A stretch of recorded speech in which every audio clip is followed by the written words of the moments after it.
Hey everybody, welcome to episode 230 of Sold with Updike Pugh. I'm Jeff Updike. I'm Weston Pugh, and today we have an amazing house in North Dallas. It's a mid-century modern that has been really well redone. And in our second segment, we're going to talk about inspection reports, what to expect when you inspect. Yeah, I like the way you did that. Good job. Nice. Well, if you're like the rest of us, this has been probably one of the wettest Junes here in Dallas that I can remember. We've had a lot of rain. We went to our friend Duran's birthday thing on Sunday night down in the design district, and everybody walked in at 6:30 and 6:15, 6:30, and beautiful skies out. And then we walked out at 8 o'clock, and I mean, all hell had broken loose, and the roads were flooded, and yeah, it was. It is so interesting because I can't even remember this. You know, last weekend we were in Abilene, and even down in West Texas, and I know people that don't think that's West Texas, but we'll call it Central Texas if it makes you feel better. But like everything was green all the way down there, and there were flowers, and I mean golden fields of flowers. Wow. And it'll be interesting to see like what our mosquitoes population turns into. So, but good times. Good times. Well, Jeff. let's talk about Market Watch. Market Watch. This is a great time when we take and look back at the last 7 days here in Dallas County and take and whittle away all of the fluff and the national averages and go right into what's happening here. So in the last 2 weeks, excuse me, in the last week in Dallas County, coming soons were down about 16%. Now, if you were watching last week, you will notice that last week's were up 16% from the week before. So we're roughly basically neutral from the last couple of weeks. New listings are up new listings are up 5%, which is 514 new active listings in the Dallas County market. And then the properties that went into the option period are up 6% from the week before to 383. Woohoo! Jeff has a tongue tied today. So once a contract has progressed past the option period, we're going to move it into what we call the pending status. And that's actually down 4% to 171. And then solds, that's also down 35% to 307, but not to read too much into that because we're really comparing probably one of the slower weeks in a month versus last week, which was probably one of the busiest for closings. So it's not a quite one-to-one. Now, as we look at mortgage rates, we're still hovering at that 6.7. It looks like that is now almost an entire month that has been stuck at 6.7. So it looks like that might be what the new norm is looking like for quite some time. Also, if this is information that you find really interesting, let us know because we can actually shift this around to an interesting neighborhood that you may be looking to purchase in or actually one that you live in. And we'd be happy to make that happen. Oh, disclaimer, we got that information from Optimal Blue about the mortgage rate. Absolutely. So let's jump in and talk about this house, Jeff. This is a really, really cool 1964 mid-century modern construction at 3830 Northaven Road. Wonderful location, really, really kind of centrally located in North Dallas. One of the things I've loved about living in Dallas so long is you've got these really great east-west streets that can take you from one side of the city to the other.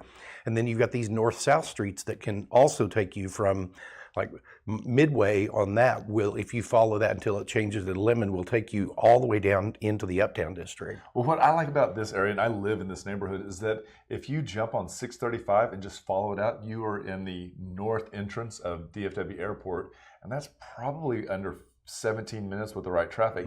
And then 8 minutes to the south of you just is Love Field. So you've got great access, whether you're commuting locally or entertaining.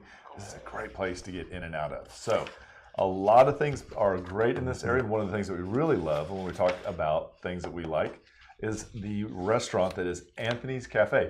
And this is an Italian restaurant, and it's just on Forest right there at Marsh. This is a really great restaurant. You'll notice lots of locals in this area, so this is where they like to hang out. And then one of the great things about this place is that they're actually going to expand. And in the parking lot, just on the other side from where they are, there's a larger building that they're going to take over, and we're excited to see that happen for them.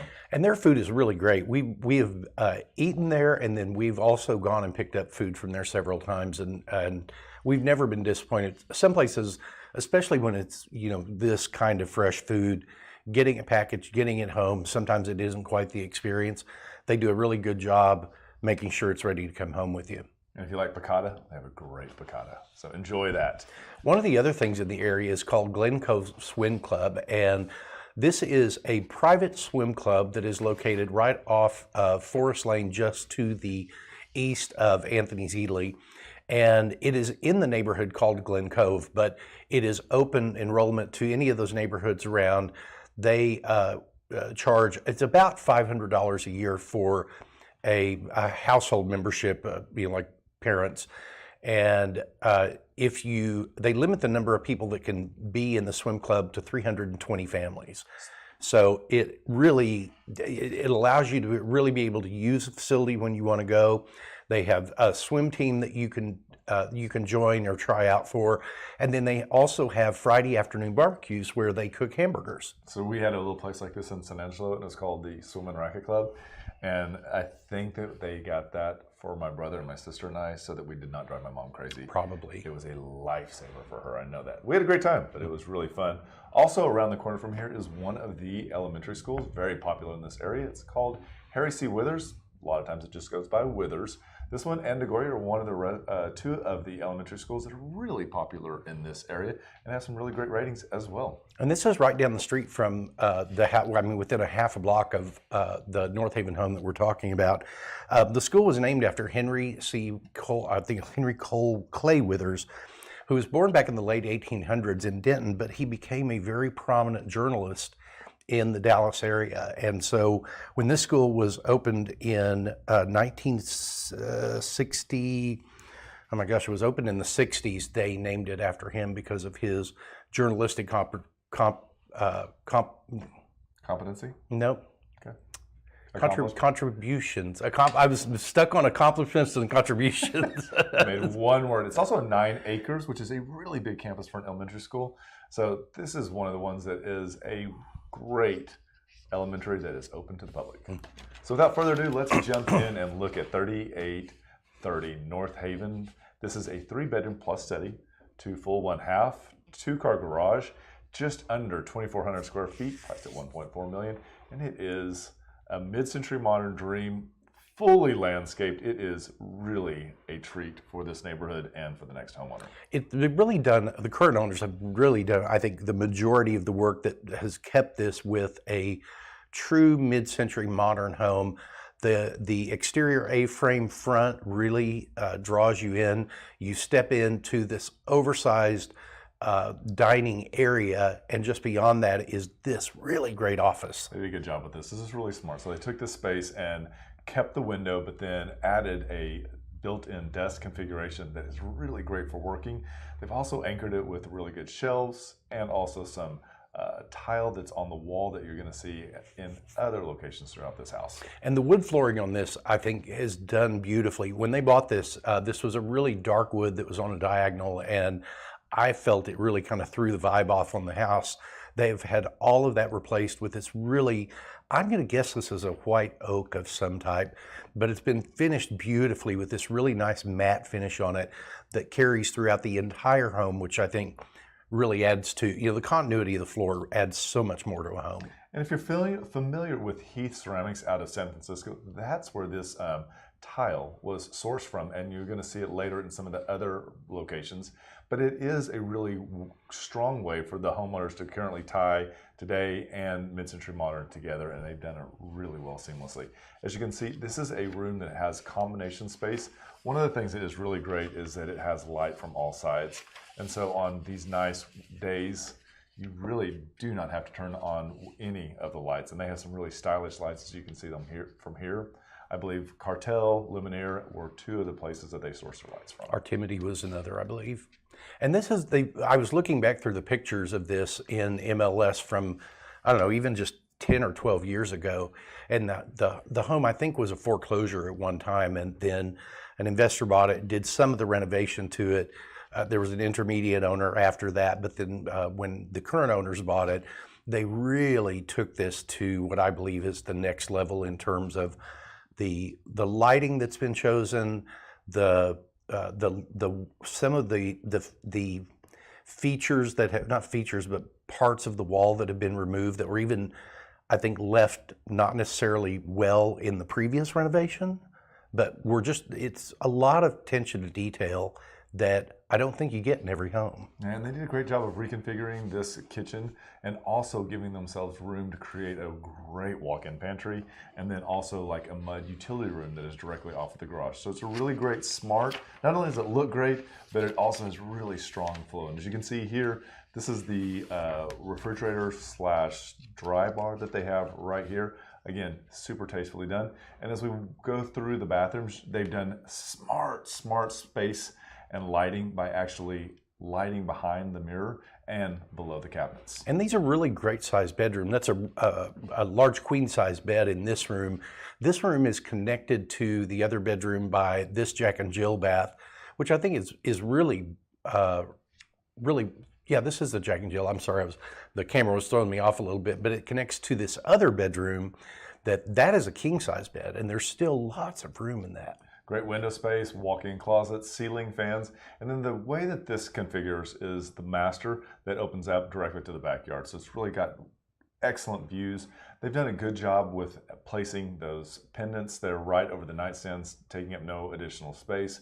And as you see, we're about to pivot into the master bathroom, and it is amazing. Again, those exact same tiles that were on the fireplace used here, and complement both of the colored orange lamps that they have here.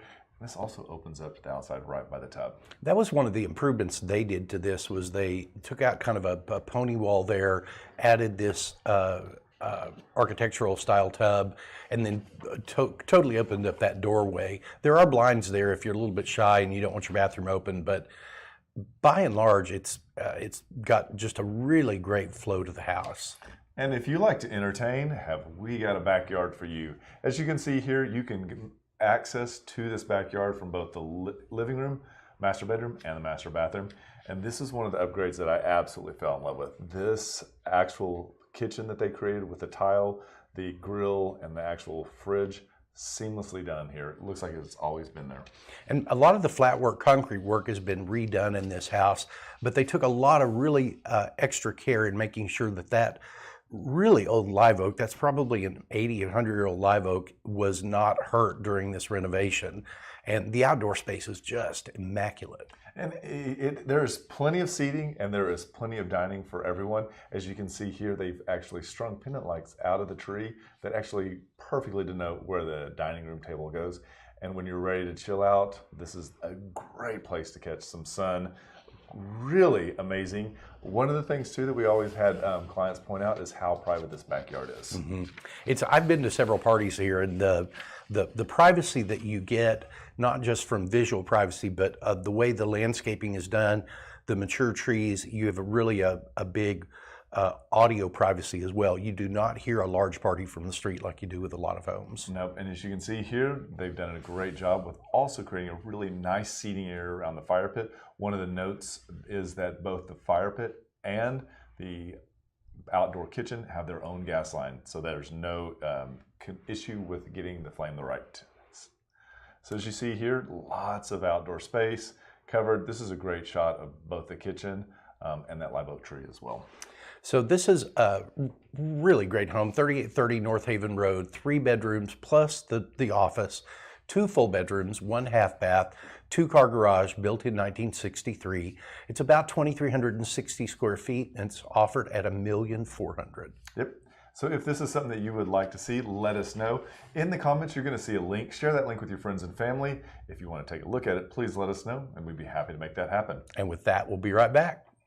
Did you know there are a lot of ways you can keep up with us?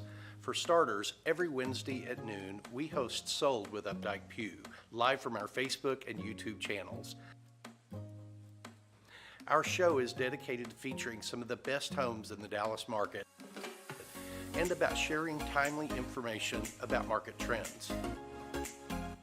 But don't worry if you miss the show, because you can always listen to them on SoundCloud, iTunes, and Spotify. Still want more? Follow us on Instagram, where you get a first-hand look at what it's like to be a realtor. It's not always previewing homes for clients or getting them ready to go live in MLS. Lastly, visit our website and you'll be able to create a custom home search tailored specifically to your wants and needs that's timely and accurate. Whether it's square foot, location, or the neighborhood, we have you covered. If you'd like to know how much your home is worth, we can help with that too. Just visit homeprice.fyi, enter a few pieces of information like your home address, and we'll email you a price. When you're ready to talk real estate, you can reach us online, by phone, or by text at 214-377-2223. And remember, we want to be realtors for life. Hi, everybody. Welcome to the second segment, episode 230 of Sold with Updike Pugh. I'm Jeff Updike. I'm Weston Pugh, and we thought today we'd talk about what to expect when you're inspecting your home. There you go. That's a little bit of a tongue twister, right? There is actually a book for pregnant women called What to Expect When You're Inspecting. Is that how you came up with that? No, but that I could see that. We'll see about that. There's a couple of children's books we need to review on here also. All right, let's talk about what is happening in an inspection, because this is a point once you've got the house under contract, you've paid for your option period, you have, just really depends, but I think 7 used to be the norm, 10 you could sometimes get away with that, but I think now we're like 5 or less. I mean, you need to be tight. And that's why it's so critical to have someone who has not just 1, but 2 or 3 great inspectors ready to go, because this is when the rubber meets the road. It is. It really is. And the, especially now when you are buying a home with a very short option period, you are usually your opportunity to get out is very, very short. You want to make sure that the inspector you choose really knows what's going on. They really know what they're doing. That you also need to feel comfortable that inspector is not going to be an alarmist. Right. Because a lot of times the inspection world is much like the real estate world in terms of realtors. Over the last 5 years, there have been so many people that have gotten into the inspection business, just like there have been real estate business.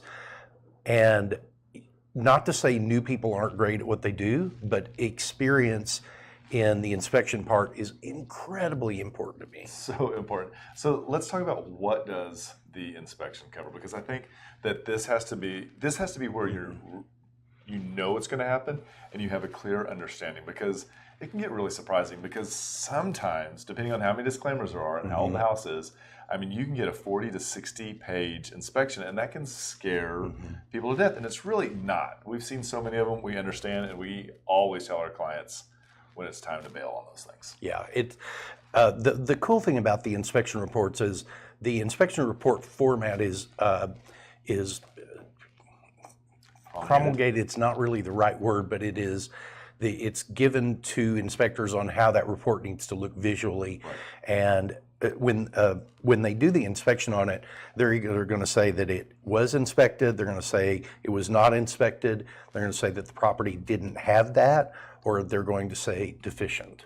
And deficient is such a word that, like, in normal discussions is such a bad thing. And you have to understand, yes, it's up for interpretation about what deficiency is, because just because something is not set at 2023 code, therefore it is deficient. But yet it still works perfectly fine and has for 20 years, but they don't have any other option but to click it as deficient. That's correct. So it's good information. This is, kind of one of those things where I mentioned about not having a realtor or an inspector that's an alarmist, because a really good inspector needs to be able to talk you through why they check that deficient. Is it deficient as in, oh my God, you really need to worry about this, or is it deficient that it just doesn't meet the inspection requirement? Exactly. And so what are inside of your inspection report? You get everything from electrical, plumbing, HVAC, roof, foundation. Those are the big 5. Yeah, it is. They'll look at appliances, but here's the thing: if the appliances are missing or the utilities aren't on, they don't get inspected. Yeah, and they usually only do things like built-in microwaves, a built-in dishwasher. They do not do washers and dryers. They don't do refrigerators. It's really just those things that are a garbage disposal. They'll do things like the lawn sprinkler system. They'll run all of that through. Correct. So what limitations do inspectors have? This is really interesting, because some of this sounds like, oh yeah, I get that, and then other elements you're like, what? So this is the what for me, is if there is a box in front of a closet, a water heater, the scuttle hole on a pier and beam, that box does not get moved. They're not going to pick it up. They're not allowed to move personal possessions. So if the seller has any of that blocking any of a path to go access, then that inspector can't do that. The other thing too is they cannot take anything apart. Like they're not allowed to remove the cover off of the heater unit and look at it. They're not allowed to disassemble anything to go any further than what they can normally access. That is really interesting because I am A-okay with it because, you know, I can see it from both sides, and I think I would much prefer for it to be on them not getting into it, because I think that leads into our third topic about, do you need multiple inspections? And this is one of those things that my philosophy is, our philosophy is, you know, let the mechanical inspector, let the general inspector do their job. And as long as you've hired a good inspector, one that is a good inspector is one that I feel is going to give you the foundation levels. As they're doing the inspection, they go through and they'll measure what different points in the house are to tell if there's been any dramatic movement or if there's not been movement. And that to me is a really good feature to have. I'm getting way off track here. My back on track is sometimes they will at that point will say, hey, we recommend getting a structural engineer. You know, and the other thing too is that the seller's disclosure is provided to you prior to the contract being executed or shortly thereafter, and that actually is what we use oftentimes to denote whether we're going to bring in an engineer company or whether we're going to bring in an HVAC. Even you and I making visual inspections, we notice. I think you were showing, and I was inspecting with Riley and Brandon, and in one afternoon we had mechanical, the pool, HVAC. Those were the three big ones that we had to have for that house, and it really came back and gave us a huge picture of that house. And you know, is at that point when we were able to assemble everything, and the house was good, but it wasn't perfect, and we leaned in pretty hard on that inspection report, and the guys were prepared not to move forward. We had said, you know, there are some big trouble items, and if they don't feel like they can make these changes or provide you with enough money to compensate, then this would be a note for you on the transaction. And it was really great because we were able to work with it, and you know, that was a house that we all passed on. Yeah, and then I think the very next one we did almost the same thing on, because we had all those vendors lined up, and also we knew after we went through that first inspection with them, I think we realized what the important things to them were, and so we were able to line those kind of sub-inspectors or second round inspectors up and have all that ready to go when they got ready to buy the next house. So you know, it's really interesting is like people get so worked up about like when they see the inspection report, they're like, this house is falling apart.